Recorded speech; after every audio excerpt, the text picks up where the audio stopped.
ഭക്തജനങ്ങളെ ഇവിടെ ശ്രദ്ധിക്കൂ, ഒരു കാര്യം ചോദിക്കാനുണ്ടേ.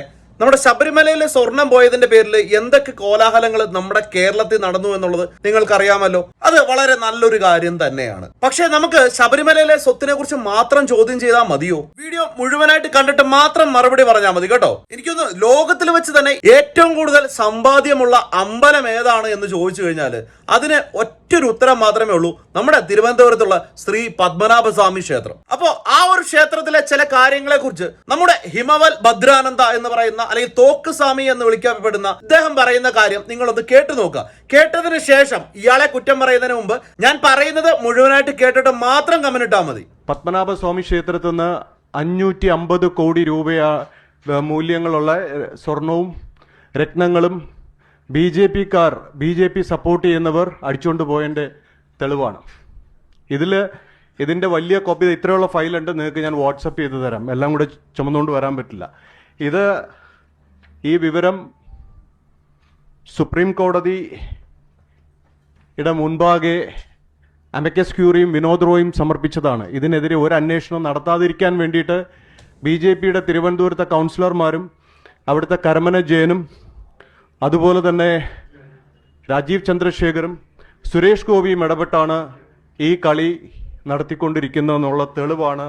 ഉത്രാടം തിരുനാൾ മാർത്താണ്ഡവർമ്മയുടെ ട്രസ്റ്റിൽ ഈ മാധ്യമങ്ങൾ എന്തെങ്കിലും ചോദിക്കുകയാണെങ്കിൽ മാധ്യമങ്ങളുടെ അടുത്ത് തെറി വിളിച്ച് നടക്കുന്ന ഇവിടുത്തെ ഷിറ്റ് രാജയുടെ ബന്ധം ഈ വിവരം പുറത്തു വന്നാൽ ഇതുപോലുള്ളൊരു പോസ്റ്റിൽ നിന്നും, അതായത് കേന്ദ്ര മന്ത്രിസ്ഥാനം അദ്ദേഹം ധാർമ്മികമായി രാജിവെക്കേണ്ടതാണ്.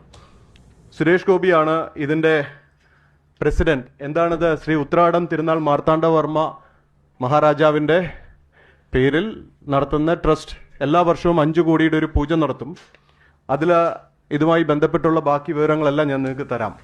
ഇതെന്തുകൊണ്ട് ഈ സമയത്ത് അന്വേഷിക്കുന്നില്ല? 550 കോടിയുടെ പത്മനാഭസ്വാമി ക്ഷേത്രത്തിൽ നിന്ന് കൊള്ളയടിച്ച സാധനങ്ങൾ ഓസ്ട്രിയ കേന്ദ്രീകരിച്ചിട്ടുള്ള വിഗ്രഹ മാഫിയ കൊണ്ടുപോയ വിവരങ്ങളൊന്നും ജനം അറിയണ്ടേ? എന്റെ ചോദ്യം ഇതാണ്, ഇദ്ദേഹം ഇവിടെ ഉന്നയിച്ചിരിക്കുന്ന ഈ ആരോപണം തെറ്റാണ് എന്നുണ്ടെങ്കിൽ, ആദ്യം തന്നെ നമുക്ക് പറയാം ഇത് തെറ്റാണെന്നുണ്ടെങ്കിൽ രാജീവ് ചന്ദ്രശേഖരനെയും സുരേഷ് ഗോപിനെയും കരമന ജയനും അടക്കമുള്ള പേരെടുത്ത് പറഞ്ഞിട്ടാണ് ഇദ്ദേഹം ഈ ആരോപണം ഉന്നയിച്ചിരിക്കുന്നത്. ഇവരാരെങ്കിലും ഈ ഒരു ആരോപണത്തിനെതിരെ ഒരു കേസ് കൊടുക്കുകയോ പരസ്യമായി ഇവരെ അവഹേളിക്കുന്ന രീതിയിൽ ഒരു പത്രസമ്മേളനത്തിൽ ഇവർ ഇത്രയും വലിയ തട്ടിപ്പ് നടത്തിയെന്ന് പറഞ്ഞിട്ട് ഇദ്ദേഹത്തിനെതിരെ ഒരക്ഷരം മിണ്ടുകയോ അല്ലെങ്കിൽ ഇതിനെതിരെ എന്തെങ്കിലും ഒരു പരിപാടി നിങ്ങൾ ആരെങ്കിലും കണ്ടിട്ടുണ്ടോ?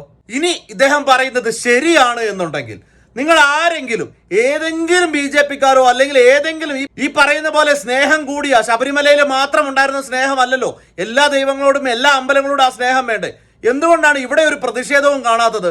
ഈ 550 കോടി രൂപയ്ക്ക് മുകളിലുള്ള ഇത്രയധികം സ്വത്ത് അവിടെ നിന്ന് നഷ്ടപ്പെട്ടിട്ടുണ്ടെങ്കിൽ അത് നമുക്ക് കണ്ടുപിടിക്കേണ്ടതല്ലേ? ഇപ്പോഴത്തെ തലമുറയിലുള്ള നാട്ടുരാജാവ് വന്നിട്ട് അങ്ങനെയൊന്നും സംഭവിച്ചിട്ടില്ല എന്ന് പറഞ്ഞു കഴിഞ്ഞാലും ഇവിടെ ഒരു നിയമമില്ലേ?